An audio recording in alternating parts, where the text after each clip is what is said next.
Hello दोस्तों, race IAS academy Lalpur Ranchi के online platform पर आपका हार्दिक स्वागत है। और आप देखना शुरू कर चुके हैं हमारा प्रतिदिन का राष्ट्रीय और अंतर्राष्ट्रीय घटनाक्रमों का महत्वपूर्ण कार्यक्रम, जिसमें हम प्रतियोगिता परीक्षा की तैयारी करने वाले छात्रों को ध्यान में रखते हुए उनके सुविधा के हिसाब से जो महत्वपूर्ण प्रतिदिन का घटनाक्रम है वैश्विक परिदृश्य में या राष्ट्रीय परिदृश्य में, उसको हम लेकर आपके समक्ष उपस्थित होते हैं, ताकि आपको विभिन्न जगहों पर भटकना न पड़े और एक जगह आपको जो महत्वपूर्ण जानकारियां हैं वह कम समय में प्राप्त हो सके, जिससे आप अपने लक्ष्य को प्राप्त कर सकें, लक्ष्य को भेद सकें। तो चलिए देखते हैं कि आज के महत्वपूर्ण राष्ट्रीय और अंतर्राष्ट्रीय घटनाक्रम क्या है। तो पहला जो राष्ट्रीय महत्वपूर्ण घटनाक्रम है उसमें है कि महिला सम्मान बचत प्रमाण पत्र जो है वह शुरू किया गया है।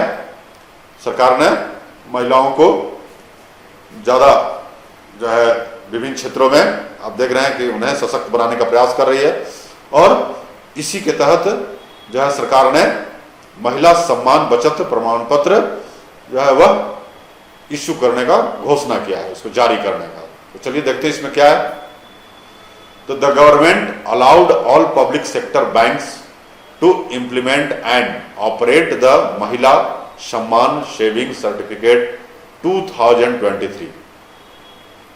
The scheme is now available for subscription at post office and eligible scheduled banks.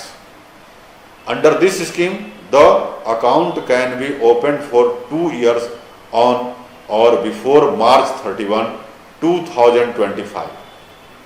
Under this scheme, a minimum of rupees 1,000 and any amount in multiples of 100 can be deposited within the maximum limit of rupees 2 lakh.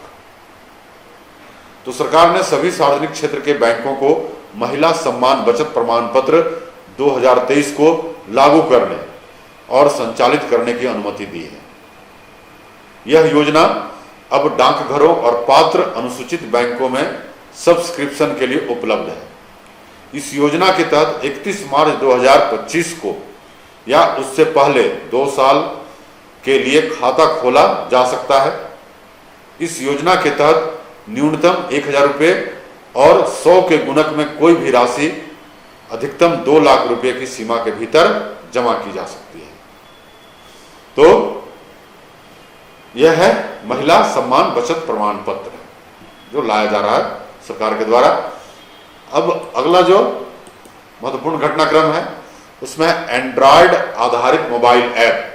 तो Android आधारित तो बहुत सारे mobile app आप देखते हैं हजारों की संख्या में है, लेकिन जो हमारा भारत सरकार का मत्स्य पालन, पशुपालन और डेयरी मंत्रालय है उसने एंड्रॉयड आधारित मोबाइल ऐप जारी किया है, लॉन्च किया है। तो इसमें क्या है, the ministry of fisheries, animal husbandry and dairying, government of India has taken a significant step towards digitizing the fisheries sector with the launch of an Android-based mobile app. Report Fish Disease unveiled by the Minister of Fisheries, Animal Husbandry and Dairying Purushottam Rupala aimed at enhancing disease reporting and surveillance in the aquaculture industry. तो भारत सरकार में मत्स्य पालन, पशुपालन और dairy मंत्रालय ने Android आधारित mobile app report fish disease के लॉन्च के साथ मछली पालन क्षेत्र को डिजिटल बनाने की दिशा में एक महत्वपूर्ण कदम उठाया। इस ऐप के अनावरण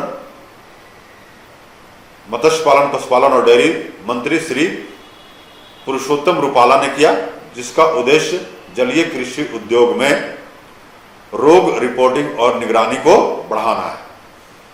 तो जलीय कृषि जेपीएससी का भी महत्वपूर्ण टॉपिक है, जो 4th जीएस का मेंस का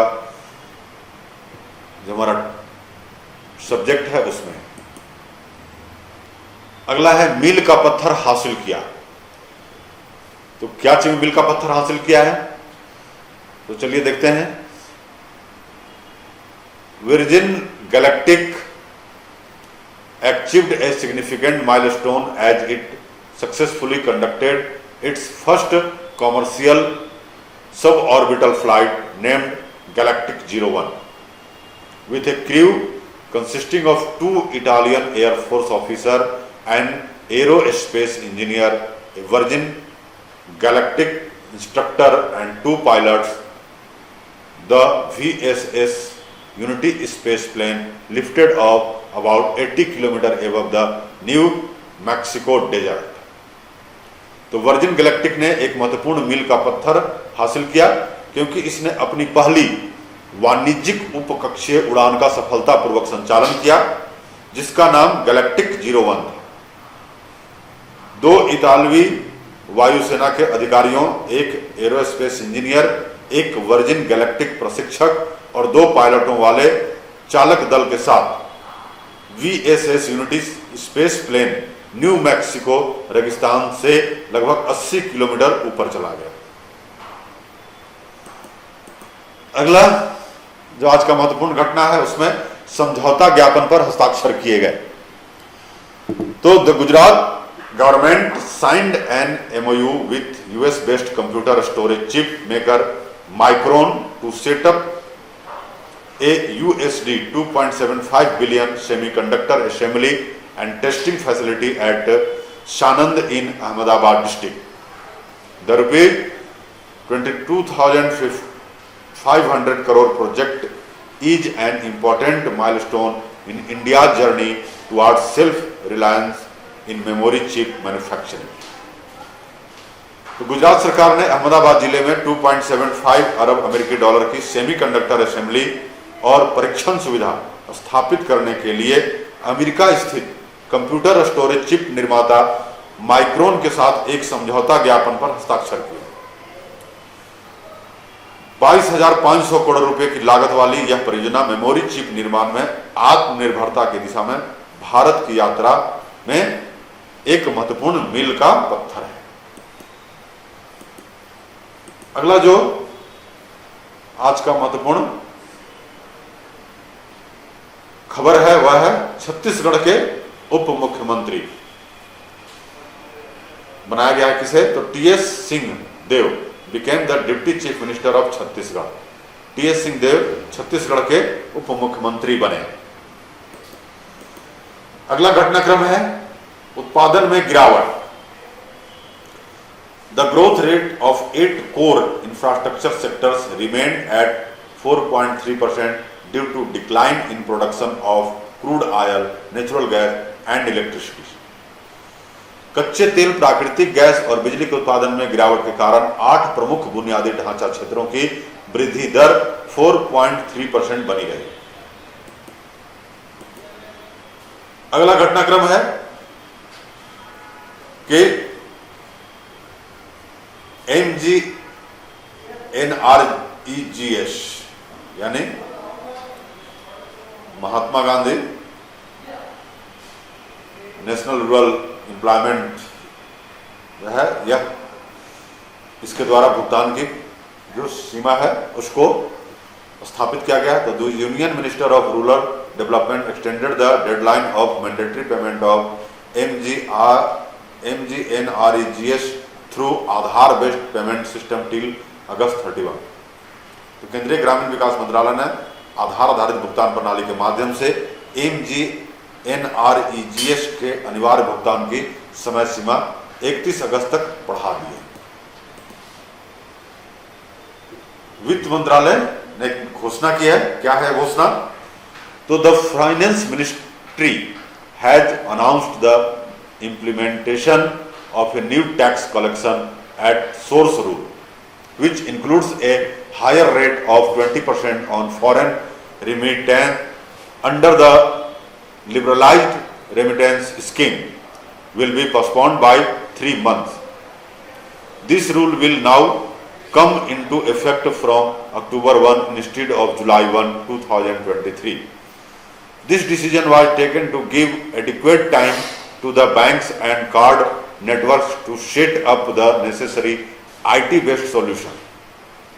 The Finance Ministry has clarified that foreign spending using international credit card will not be considered under the liberalized remittance scheme. तो वित्त मंत्रालय ने घोषणा की है कि एक नए स्रोत पर कर संग्रह नियम का कार्यान्वयन, जिसमें लिबरलाइज्ड रिमिटेंस स्कीम के तहत विदेशी प्रेषण पर 20% की उच्च दर शामिल है, को 3 महीने के लिए स्थगित कर दिया जाएगा।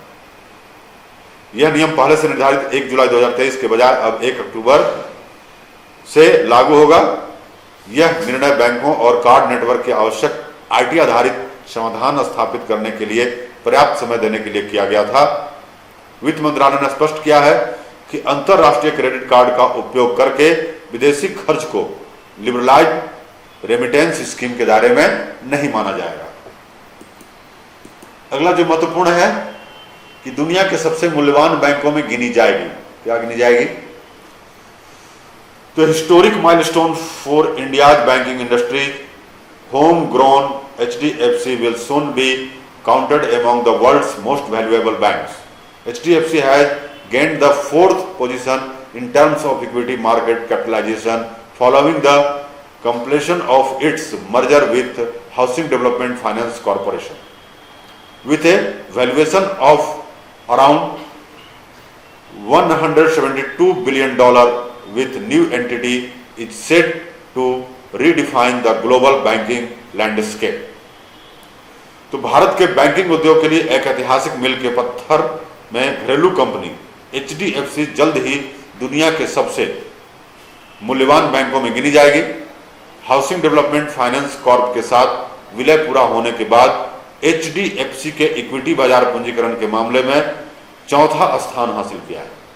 लगभग $172 बिलियन के मूल्यांकन के साथ नई इकाई वैश्विक बैंकिंग परिदृश्य को फिर से परिभाषित करने के लिए तैयार है। तो आज था यह का महत्वपूर्ण घटनाक्रम। आप हमारे चैनल के साथ जुड़े रहिए, आप इसे लाइक कीजिए, सब्सक्राइब कीजिए और शेयर करना नहीं भूलिए। तो आज के लिए हमारा महत्वपूर्ण राष्ट्रीय अंतर्राष्ट्रीय घटनाक्रमों का यही समापन होता है। फिर अगले दिन हम नए घटनाक्रमों के साथ उपस्थित होंगे। तब तक के लिए इजाजत दीजिए। जय हिंद।